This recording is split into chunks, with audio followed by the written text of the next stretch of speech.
Occasionally I have a boat dropped off where I don't know whose it is. Like, I think I know whose it is. Wasn't left with much instruction other than fix it, so I'm going to fix it the way I would fix it. Now, my first initial sighting is crack there, crack there, crack there, and my first thought is what is creating this crack? And if you line that up, you go right under here, and you can see that it's a roller. Now, right now the roller's riding in there, but you absolutely could be hitting the roller when it's here when you're loading it. So I think the best thing moving forward is to not only repair these cracks, but cap that center rib on the bottom side. And when we come up here, I mean, this looks average for a boat of this nature. Obviously, I know why we did that, and I know why there is crack and damage underneath there. What I'm not sure is why the roller is underneath the hook. The roller should be on top of the hook, which obviously there's no real estate here for that. So let's take this off, repair that damage, and then get the eyelet over top of the roller like it should be. And this is why I have 4 winches in the shop. Once we get this turned over, we can see how bad that actually is. And, well, I don't feel bad about my initial thought.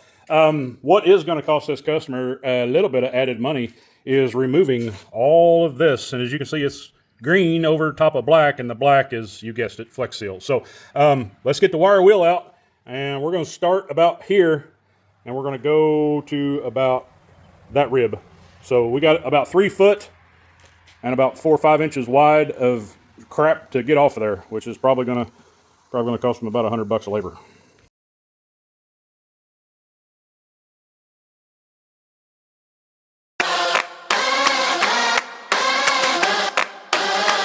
Well, as expected, it didn't get any better once we got all the black off. We have a cross-section split right here. Over here is a previous weld, and then a new crack, and another previous weld, which I'm not for sure about the fusion there. There is a weld all the way down this ridge line, and I think it's factory. New crack, previous weld. Back here, the head of that was actually ground off, so I went ahead and ground it all the way off. I'm going to go ahead and get rid of it and buzz that around. And then I think that's just a gouge. But yeah, we got some really bad stuff going on here. And I still agree with my previous thought process that a cap on that is going to be the best. So we're going to line all this up. I will drill the ends. That way we terminate this crack.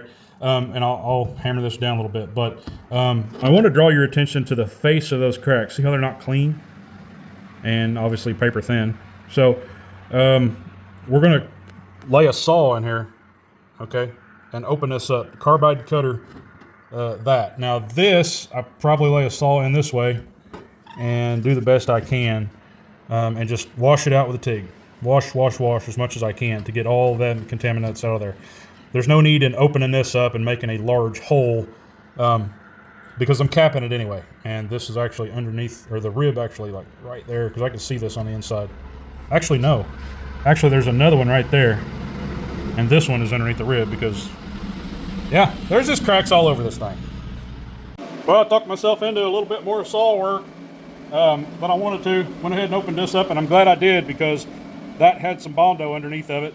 And I went underneath there and I scraped it off the back side of it. So I'm only at 100 amps, and I'm actually going to use some 1/8 inch filler, big filler, because this being paper thin, it'll run away from me if I can't cool that arc off quickly. So let's fill these up with 100% pin, and then we'll see about getting a cap on this.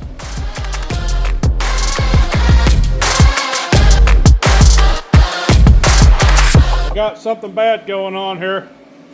So filling these wasn't terrible, right? We got down to this one, and we filled that, and then when I started backfilling this whole crack opened up. So we went ahead and filled it all the way through. Now I got down to this one, and you can see we got a bad scenario going on. Up top was nice and clean. I got down to the bottom, and I started to get a lot of dirty coming up in the weld. So I changed my angle and I drove it back in there, and as soon as I did, we got an explosion of just all kinds of stuff. Now, I didn't dip my rod. I know that's what you're thinking. I heated it up, moved around, and the more I moved around, the more it just started crackling, popping. Someone has used a aluminum flux rod or magnesium rod, that stuff that you buy on Amazon and you heat it up with a torch. Yeah, on the back side, on the inside. And once you start to arc on it and get it to try to melt in, it won't. It's contamination is what it is. And it will not wet in. A flux rod won't melt to the base metal. And so now I get to go back in on the inside with a saw and do my best to cut that out away from the area that I'm attempting to weld. I saw it on the inside when I started to clean it. It's just a little bit shinier than the base metal when you hit it with a wire wheel.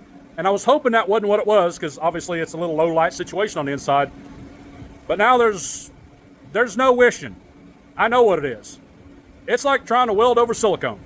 That's the best scenario I can explain the way it looks underneath the hood. So now I get to try to grind all that out, as well as come back on the top side and cut out with a saw what I just did. I'm gonna make a lot bigger hole and try to fix it. I know I can, it's just more time. This should be a lesson to everyone. The more shit that you try to dab in a hole, the more stuff the guy underneath the helmet is gonna have to remove to fix it right. So if you bring it to me, just know I ain't cutting corners and you're gonna have to pay for it. All right, new plan. I took some 1/8 inch and bent it on the brake, and then I just put it in between two pieces of steel and kind of bent it in an arc. And that's gonna give me a lot better contact. See, I got a little bow in the middle. I can simply push this down and tack it in the middle. It'll hold itself in place. Obviously, when you're working by yourself, that's a big deal. And then we can just go around it, spot weld everything in place. We'll fully perimeter weld that. The whole goal is to make it stiffer, make it better than it was from the factory, and try to weld out the stress situation that got going on there. Because obviously we have a dissimilar metals issue that somebody has put low heat solder in. We have cracking in multiple places. We have multiple repairs. So we need to increase that structure all the way through without going overboard and without costing the customer a lot of money. Art Captain asked me to go ahead and use the Art Captain 200 in a repair in my shop.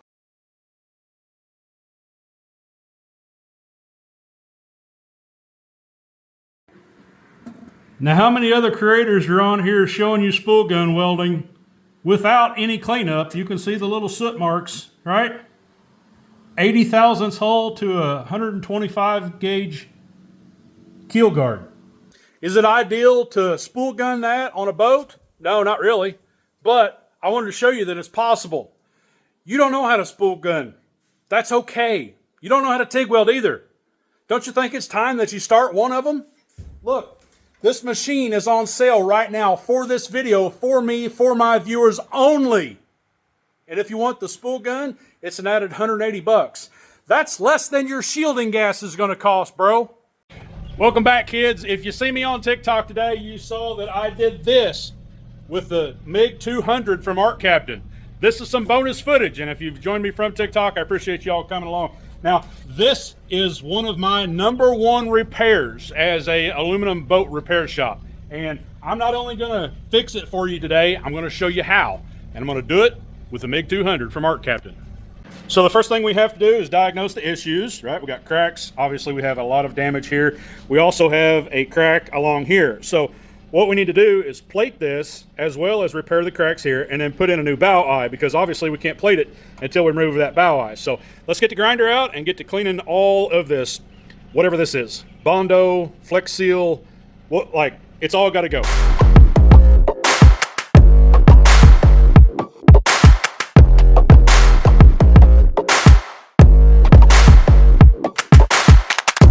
Let's do our best to explain the chaos here and what's going on. Why did I beat this in? I know that's what everybody's wanting to know. Why did you beat that in? Well, the only thing I'm going to end up with that's visible is this. I want this straight, okay? And I'm going to put some plate on either side of it and build this up. I want this joint to be as strong as possible now. All of this is getting covered up. And if you couldn't see before, you can see how thin that is. Okay, I think it's 80 thousandths. But anyway, we're going to put 1/8 inch over top of this, and then I think what I'm going to do, I'll bend a plate here and bend a plate here, and then put a bow eye right in the middle of it. That way I can weld all this up, okay?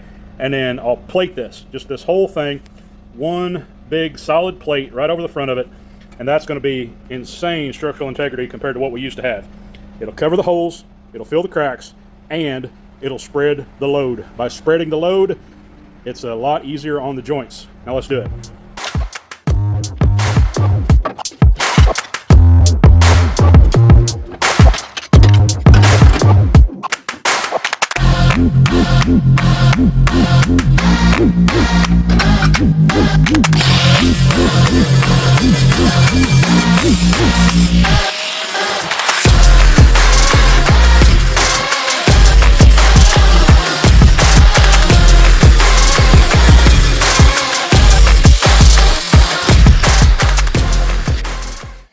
Now that we have our perimeter clear, we have our pieces cut, we have to make it all fit. And before we start welding things on here, I want to make sure that the area that I'm going to weld is free of debris as much as possible. Everyone talks about welding on old aluminum and how it's very, very difficult. Well, I'll tell you right now, this right here will fix 90% of your problems. If you just take the time and do the prep, the work becomes so much easier. Even grease from your hands is a big deal, okay? Get that plate up there. Same with this one. All I'm doing is making sure I can get this clean enough to eat on. They don't have to be surgically clean, but clean enough to eat on is a good way to start. So, all right. So, fit up is paramount. I want to make sure that my skin all the way around here, including this, goes away. And we're going to do that with a mallet and a little bit of love. So, I want to start right back here in the back with a few spots.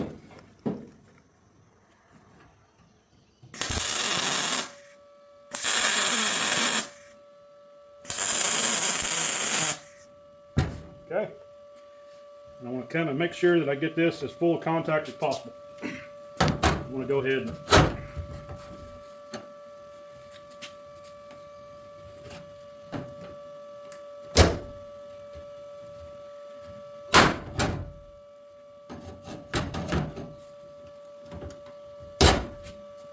looks like that's as good as I'm going to get. So let's just go ahead and spot down here and then put a couple spots in the middle.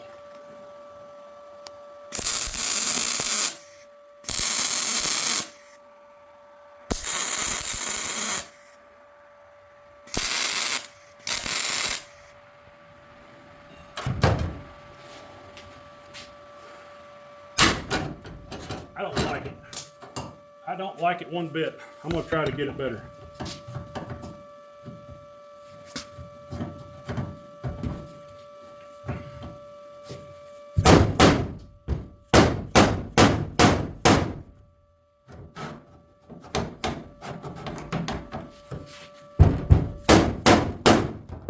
There we go.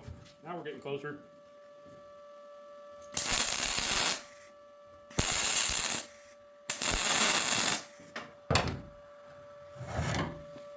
All right, I can make that work. I can live with that. Now let's do this other side.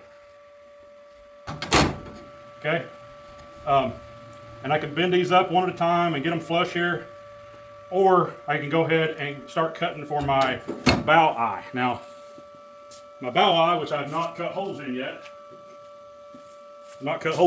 Probably need to go ahead and do that. But I'm going to notch this out, put it right down in here, and then go ahead and sink it in 1 inch. So let me go ahead and lay the saw right here in the middle. I'll go ahead and mark this. Not to exceed. Okay.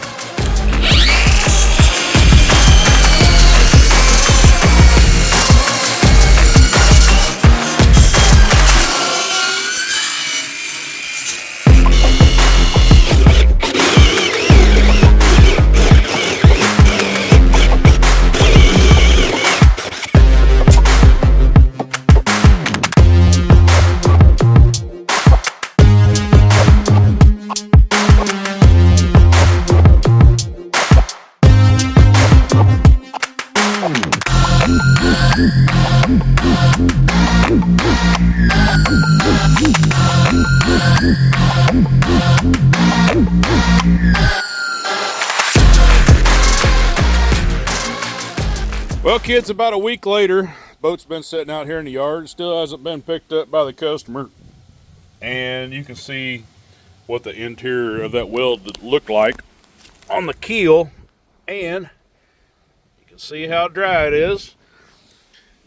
Everything looks pretty good there. And then up front, this turned out really well. We got a heavy 3/16 ram plate here, and then I wasn't able to lower this. I wanted to lower it about an inch or so, but that bow eye that we made is in the right position and well, holding the boat very well. So I like how it turned out. So if you do me a favor and you know whose boat this is, tell them they owe me about $400. I'll see y'all on the next one. Y'all have a good day.